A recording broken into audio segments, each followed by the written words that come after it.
नमस्कार दोस्तों, स्वागत है आप सभी लोगों का स्टडी ग्लोब्स पर। मेरा नाम दीपक इंदौरा है और हम लोग इंटरनेशनल रिलेशंस को पढ़ते हैं। बात यह है कि नरेंद्र मोदी के जाने के बाद कहीं नहीं गए हैं, इजराइल ही गए हैं। उनके जाने के बाद उनके नेम को प्रोनाउंस किया जा रहा है सरेंडर मोदी। विपक्ष ये कह रहा है कि जिस समय ऐसी हलचलें हो रही हैं, ईरान के ऊपर अटैक हो रहे हैं, भारत पाकिस्तान को बैलेंस करने के अंदर बिजी है और देश छोड़कर इजराइल गए हैं। तो आपको पता होगा कि भारत के प्रधानमंत्री इजराइल पहुंच चुके हैं। 2 दिन का उनका दौरा है, वापस आ जाएंगे वो। और खैर, ये पॉलिटिक्स है। बात यह है कि हम लोग टेक्निकल हेल्प लेने के लिए गए हैं इजराइल से। बात यह भी है कि हम लोग इजराइल से टेक्निकल जो इक्विपमेंट्स है केवल वही नहीं लेते हैं, हम लोग इजराइल को बहुत कुछ देते भी हैं। दोनों देशों के बीच में जो बायलैटरल ट्रेड है वो भी करोड़ों के अंदर है, कोई छोटी मोटी डील नहीं होती है। इसलिए इजराइल जो है वो आज हमसे मतलब इंडिया से एक अच्छे संबंध बनाना चाहता है। मुझे याद है, मैंने अभी स्लाइड के अंदर भी लगाया है कि महात्मा गांधी का एक न्यूज़पेपर जो कि साप्ताहिक एक वीकली न्यूज़पेपर था, एक बुकलेट थी हरिजन नाम से। उसमें महात्मा गांधी ने कहा था कि कोई देश दूसरे देश को खत्म करके अपने देश के अस्तित्व को बनाता है तो गलत है। मतलब इजराइल का विरोध किया था, भारत ने भी इजराइल का बहुत विरोध किया है, लेकिन आज हम लोग इजराइल के साथ में खड़े हैं और इजराइल के साथ में bilateral trade, free trade deal जो है वो करने को तैयार है। बड़ा विस्तार से हम लोग समझेंगे। होलोकॉस्ट की घटना एक पिक्चर में आप लोग को दिखाने वाला हूं, आप लोग स्तब्ध हो जाएंगे कि आखिरकार ये क्या इमेज रही है। चलिए, भारत के प्रधानमंत्री इजराइल पहुंच चुके हैं और वही उनका पुराना अंदाज की मिलाया हाथ और झपट लिया, है ना। चलिए, उसके बाद में फिर इनको गाड़ी के अंदर एक ऑनर दिया गया, गाड़ी में बैठ के फिर वो रवाना होते हैं। इजराइल का सर्वोच्च सम्मान प्रधानमंत्री नरेंद्र मोदी को दिया गया, एक मेडल जो है सर्वोच्च सम्मान के तौर पर उनको नवाजा गया। बाद में इजराइल और इंडिया की मीटिंग होती है और मीटिंग के अंदर ये कहा गया कि बड़ी सीक्रेट मीटिंग इनकी चली लगभग आधे घंटे तक। उसके बाद में इजराइल के जो प्रधानमंत्री है बेंजामिन नेतन्याहू, उनकी वाइफ से मुलाकात की जाती है और वाइफ से मुलाकात करने के बाद में कारवां और आगे बढ़ता है। प्रधानमंत्री नरेंद्र मोदी कभी भी कहीं पर भी कोई भी बात हो उसको सटीक कहीं ना कहीं से लिंक कर ही देते हैं। इस बात का प्रमाण यह है कि हाल ही में जब उन्होंने भाषण दिया नेसेट के अंदर, इजराइल की जो संसद है उसको नेसेट कहा जाता है, और नेसेट के अंदर जब स्पीच दी तो यह कहा कि मेरा जन्म 17 सितंबर 1950 को हुआ था। उसी दिन भारत ने आधिकारिक रूप से इजराइल को मान्यता दी थी। मतलब कहीं ना कहीं लिंक जो है वो जरूर बैठा लेते हैं, अपना तालमेल जो है कहीं ना कहीं बैठा लेते हैं। खैर, अच्छी बात है। इसको ही पॉलिटिक्स कहते हैं कि एक इंसान जो है हर डायमेंशनली इतना खुला हुआ हो कि वो हर चीज को हर देश के साथ में अपनी भावनाओं के साथ में उसको जोड़ सके। मतलब इसका मतलब ये भी हुआ कि कहीं ना कहीं वो बेंजामिन नेतन्याहू को ये याद दिलाना चाह रहे थे कि मेरा जन्मदिन 17 सितंबर को आता है, कोई ना कोई गिफ्ट जो है वो जरूर मेरे घर तक पहुंचा दीजिएगा, पीएमओ तक पहुंचा दीजिएगा। साथ ही के अंदर इजराइल के जो न्यूज़पेपर है द जेरूसलम पोस्ट, वो कुछ इस तरीके से लिखते हैं और हिंदी के अंदर ही उसका एक टाइटल देते हैं उस पोस्टर का, नमस्ते यहां पर कहा गया। बहुत अच्छी बात है। हम भी इसको एक ग्रेट ऑनर के तौर पर लेते हैं कि आज भारत के प्रधानमंत्री इतने शक्तिशाली हैं कि अगर वो किसी दूसरे देश के अंदर जा रहे हैं तो उनको एक अच्छे अवार्ड से नवाजा जा रहा है, पूरा साजो सामान उनको मिल रहा है, सम्मान के साथ में मिल रहा है, और उनके न्यूज़पेपर हिंदी के अंदर ही अपने लेटर्स को वहां पर जगह दे रहे हैं। इसको हम लोग एक भारतीय सम्मान के तौर पर देखते हैं। बेंजामिन नेतन्याहू जो है वो अपने पोस्ट के अंदर लिखते हैं कि it's great honour to welcome you to Israel prime minister Modi. मतलब स्वागत के तौर पर उन्होंने यहां पर करा और नरेंद्र मोदी जो है उसको रीट्वीट करते हैं और रीट्वीट करके कहते हैं कि मैं इजराइल के अंदर लैंड हो चुका हूं, वेलकम हो रहा है, वहां पर पहुंच चुके हैं। इजराइल और इंडिया के बीच में फ्रेंडशिप को यहां पर शो किया जा रहा है। लेकिन इसी के ही विपरीत भारतीय जो विपक्ष है वो भी अपनी कड़े अंदाज के अंदर ये कह रहे हैं कि नरेंद्र मोदी नहीं, वो सरेंडर मोदी हैं। आपको यूएस ट्रेड डील रद्द करने की चुनौती दिए हुए 24 घंटे हो चुके हैं कि आपने ये कहा था कि हम लोग यूएस के साथ में ट्रेड डील जो है उसको कैंसिल कर देंगे। आप फिर खामोशी से इजराइल निकल लिए। एक बार तो आप एप्स्टीन के कहने पर इजराइल में डांस एंड सिंग कर ही चुके हैं। मतलब बात यह है कि एप्स्टीन वही व्यक्ति है जिसके जाल के अंदर और जंजाल के अंदर आज बहुत सारे नामी गिरामी लोग जो है फंसे हुए हैं। उन्हीं नामी गिरामी लोगों के अंदर ब्रिटिश जो प्रिंस हैं उनके भाई को हाल ही में जेल की जो सलाखें हैं वहां तक पहुंचा दिया गया है। एप्स्टीन की फाइल्स की वजह से। एक लेडी को सलाम जिसने बहुत लंबी जो है ये युद्ध लड़ा पत्रकारिता के क्षेत्र के अंदर, जर्नलिज्म के अंदर, और ये सारा खुलासा एप्स्टीन फाइल के बारे में किया था।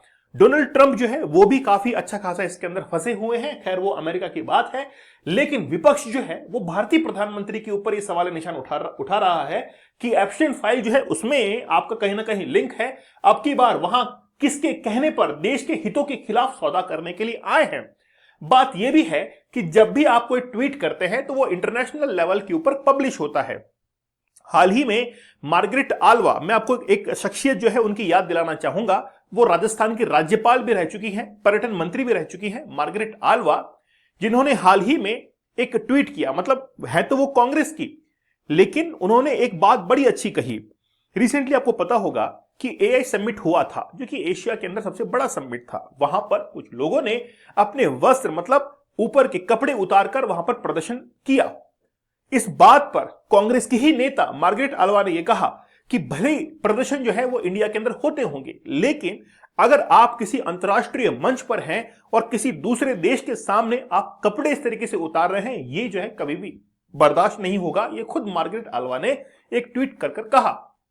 अब सवालिया निशान यह है कि अगर भारत के अंदर भारत की राजनीति को बहुत आगे पहुंचाना है, मैं आपको पहले ही एक बात तो यही इत्तला कर देता हूं कि आज भारत की जो राजनीति है वो राजनीति धर्म और जाति के तक ही सीमित हो चुकी है। उसको अगर एक्सपांशन देना है, उसके अगर दरवाजे खोलने हैं, तो हमको हर डायमेंशन के अंदर बात करनी पड़ेगी। कभी भी ऐसा ना हो कि अंतर्राष्ट्रीय मंच पर हमारा कोई भी नेता या देश का प्रतिनिधित्व करने वाला व्यक्ति अगर वहां पर जाता है तो पीछे से कभी भी ऐसा ना हो कि आप जो है उसमें मतलब कोई भी, मैं जो है किसी पार्टी की बात नहीं कर रहा हूं, मैं हर किसी पार्टी की बात कर रहा हूं। अटल बिहारी वाजपेयी जी ने एक बड़ी अच्छी लाइन कही थी कि विपक्ष जितना मजबूत होगा, हमारी डेमोक्रेसी है, लोकतंत्र जो है वो उतना ही आगे निकलेगा। बहुत अच्छी बात जो है वो कही गई है। म्यांमार का भी इसमें एग्जाम्पल बड़ा अच्छा है कि म्यांमार के अंदर अगर कोई भी व्यक्ति अगर राष्ट्रपति का चुनाव हार जाता है तो हारे हुए उम्मीदवार को ही उपराष्ट्रपति बना दिया जाता है। वहां पर भी एक ये परंपरा चलती हुई आई है। अब बात यह है कि आप इसको इस एंगल से ना देखें कि यहां पर बीजेपी और कांग्रेस की बात की जा रही है। बात यह है कि इंटरनेशनल लेवल पर, अंतर्राष्ट्रीय स्तर पर हमारी जो छवि है वो किस तरीके से हम लोग बनाते हैं वो हमारे ऊपर डिपेंड करता है। चलिए आगे बढ़ते हैं। आगे बढ़ने के बाद फिर एक घटना का जिक्र किया गया जहां पर नरेंद्र मोदी जी ने विजिट किया, होलोकॉस्ट की घटना, और वहां पर बहुत सारे चित्र जो है वो लगे हुए थे। अभी मैं आपको दिखाने वाला हूं।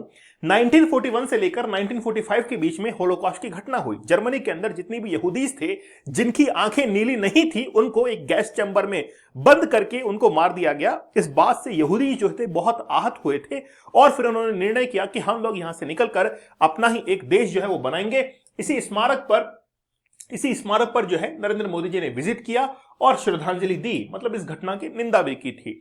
मैंने शुरुआत में आपको हरिजन न्यूज़पेपर के बारे में बताया था, जो कि एक वीकली न्यूज़पेपर था जो कि अहमदाबाद से रिलीज होता था। ये महात्मा गांधी का एक न्यूज़लेटर है जिसमें उन्होंने लिखा था कि अगर कोई भी देश इस तरीके से बनता है जो दूसरे के ऊपर अत्याचार करके बनाया जाता है या फिर उसको हटाकर बनाया जाता है, तो वो देश कभी सफल नहीं होता। इस तरीके से उन्होंने लिखा। मैं अपने शब्दों में इसको बयां कर रहा हूं। तो बात है कि इजराइल जिस आधार पर बना है, इजराइल को लेकर उन्होंने हरिजन के अंदर अपने जो शब्द थे वो बयां किए थे, मतलब गलत तरीके से ठहराया था। ये सब बातें अलग है। अब हम लोग चलते हैं एक ट्रेड के ऊपर, मतलब भारत और इजराइल के बीच में आखिरकार ट्रेड कितना है, आखिरकार हम लोग इजराइल के साथ में इतने अच्छे संबंध बनाना क्यों चाहते हैं। तो भारत से इजराइल का जो निर्यात है, एक्सपोर्ट है, वो 18,618 करोड़ का है, जिसके अंदर automotive, diesel, chemicals, minerals, machineries, electrical equipments, plastic, मतलब टेक्सटाइल वगैरह हर चीज जो है हम लोग एक्सपोर्ट करते हैं इजराइल को। फिर इजराइल से हमको मेनली जो मिलता है वो मिलता है एग्रीकल्चर सेक्टर के अंदर, खास तौर पर टेक्निकल हेल्प हमको मिलती है, जिसमें हम लोग कहते हैं कि मशीनरी है, केमिकल्स है, ठीक है, इसमें ऑयल वगैरह, ये सारा जो है हमारे पास में आता है इजराइल से। तो लगभग 13,000 करोड़ जो है इतना व्यापार इजराइल से भारत जो है एक्सपोर्ट करता है। तो लगभग हम लोग देख सकते हैं कि हम लोग ज्यादा ही एक्सपोर्ट करते हैं किसको, इजराइल को। तो यहां पर हम लोग ट्रेड सरप्लस के अंदर है, पीछे नहीं है। अच्छा ट्रेड जो है हम लोग करते हैं। आप लोगों ने एक सिस्टम सुना होगा, इरिगेशन, ड्रिप इरिगेशन का नाम सुना होगा, बूंद बूंद सिंचाई का नाम सुना होगा, वो इजराइल की ही देन है, मतलब वहीं से वो कंसेप्ट आया था।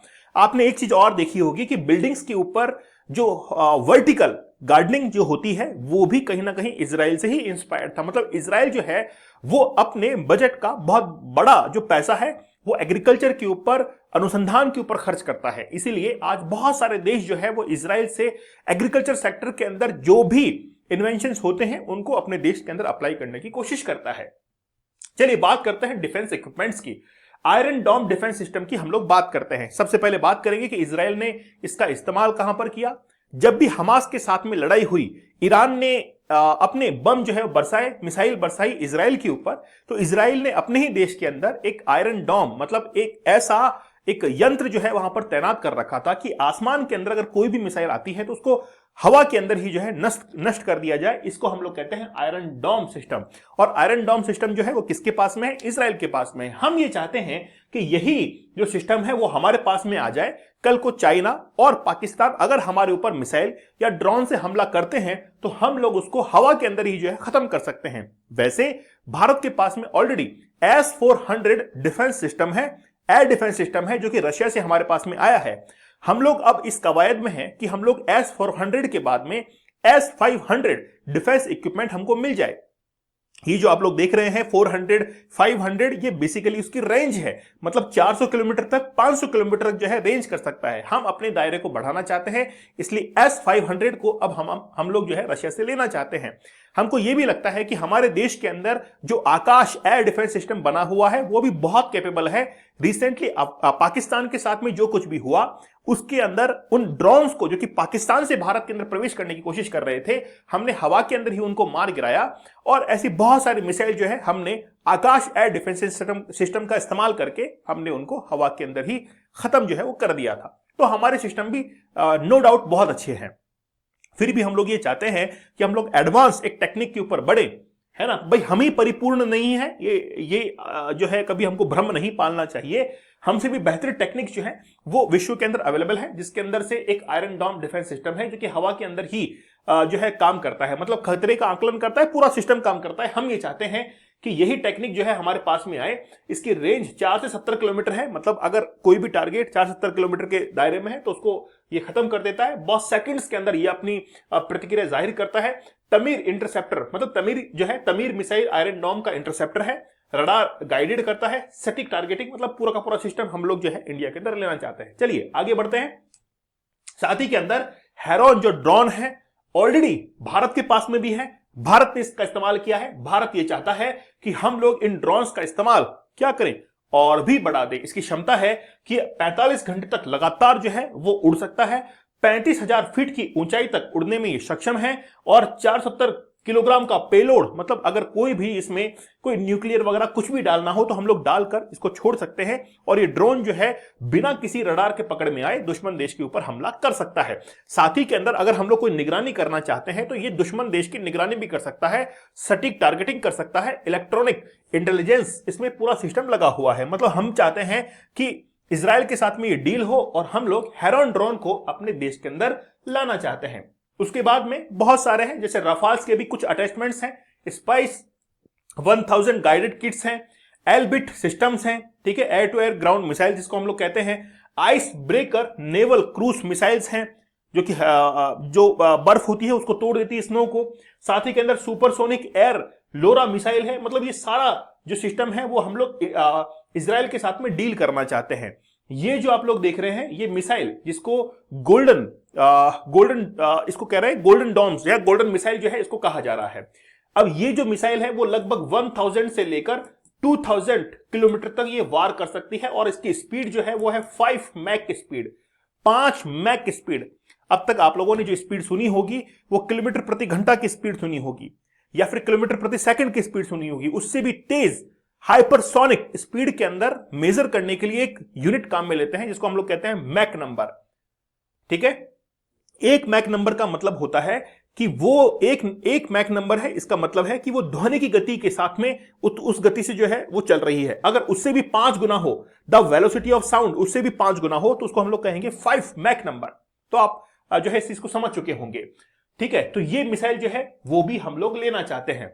अब बात यह है कि ये सब कुछ तो ठीक है कि हम लोग ट्रेड डील करना चाहते हैं, साथ ही में ये सब कुछ जो डिफेंस सिस्टम है ये हम लोग लेना चाहते हैं। दूसरी बात इसमें यह भी है, बेंजामिन नेतन्याहू ने यह कहा है कि हम लोग एक सिक्योरिटी अलायंस भी बनाना चाहते हैं। सिक्योरिटी अलायंस क्या है? हेक्सागोनल ऑफ अलायंसेस, मतलब 6 ऐसे स्तंभ। हेक्सागोनल कैसे बनता है? हेक्सागोनल जो है वो कुछ इस तरीके से बनता है, 6 इसके पॉइंट हो गए, है ना, ये 1 2 3 4 5 हुए, एक और इसमें ऐड कर दीजिए इस तरीके से, तो ये हेक्सागोनल बन गया। तो हेक्सागोनल मतलब 6 जो है वो इसके क्या रहेंगे? ये पॉइंट्स रहेंगे, ठीक है। और इन 6 बिंदुओं के अंदर कौन कौन शामिल होगा? अरब नेशंस शामिल होंगे, अफ्रीकन नेशंस शामिल होंगे, मेडिटेरियन नेशंस शामिल होंगे, Greece, Cyprus, nation of Asia, ये सभी इसके अंदर शामिल होंगे, ठीक है। ताकि कोई रेडिकल एक्सेस है ना, जो कि हो सकता है कि इस्लाम से कहीं ना कहीं आए, जिसका जिक्र किया गया है, उसको ये लोग क्या कर सके? खत्म कर सके। इसीलिए एक हेक्सागोनल अलायंस बनाने के लिए भी इजरायली जो पीएम है उन्होंने हाल ही में ऑफर दिया है। अब देखते हैं कि भारत इस ऑफर को स्वीकार करता है या नहीं करता है, क्योंकि जैसे ही प्रधानमंत्री नरेंद्र मोदी इजरायल के अंदर पहुंचे तो उनके बारे में बहुत सारी बधाइयां तो उनको मिली ही, उनके बारे में, उनकी क्वालिटीज के बारे में भी वहां पर, यानी कि ये मान के चलिए कि पूरा का पूरा एक माला ही बांध दी गई, है ना, एक के बाद एक जो है उनकी क्वालिटीज बताई गई कि मोदी जो है वो शेर है, इस तरीके से बहुत सारा जो है उनके बारे में कहा गया। अब बात यह है कि हम लोगों को अब इस बात को सीख लेना चाहिए कि भारत जो है अगर आज इजराइल की विजिट कर रहा है, इसका मतलब साफ है कि हम ईरान से दूर हो सकते हैं, है ना। ईरान से हमारी दूरियां होंगी, हमारी पाकिस्तान से दूरियां ऑलरेडी हैं, ठीक है। तो हम लोगों को अब अपना एक खेमा जो है वो चुनना पड़ेगा कि आखिरकार हम किस पक्ष में हैं। बहुत सालों पहले हमने गुट निरपेक्ष की नीति अपनाई थी कि हम किसी ग्रुप के साथ में नहीं हैं, हम अपना अलग ही चलते हैं। लेकिन भारत धीरे धीरे अब एक स्टैंड अपना क्लियर कर रहा है कि भारत जो है वो पूंजीवादी देशों की तरफ अब बढ़ता हुआ दिखाई पड़ रहा है। आपकी क्या राय है मुझे आप लोग कमेंट सेक्शन में जरूर बताइएगा। दोस्तों, डीप वर्क का ये कोर्स बड़ा जबरदस्त है, द पावर ऑफ फोकस। आखिरकार फोकस जो है उससे आप क्या कुछ कर सकते हैं, वही टेक्निक्स मैंने बताई हैं। अगर आपको एग्जाम को क्लियर करना हो, बिजनेस क्रैक करना हो, तो ये टेक्निक्स आपको बहुत हेल्प करेंगी। साथ ही में 75 डेज का हार्ड चैलेंज या फिर 100 डेज का हार्ड चैलेंज आप लोग जरूर ज्वाइन कीजिएगा, क्योंकि देखिए बात यह है कि चैलेंज ही है जो कि आपके जीवन के अंदर चेंज कर सकता है। Challenge can change your life. तो वो आपके ऊपर डिपेंड करता है कि आप चैलेंज एक्सेप्ट करते हैं या नहीं करते हैं। दीपक इंदौर ऑफिशियल टेलीग्राम पर जरूर ज्वाइन कर लीजिएगा। तो मिलते हैं आप लोगों से अगले सेशन में, तब तक धन्यवाद, थैंक यू, जय हिंद।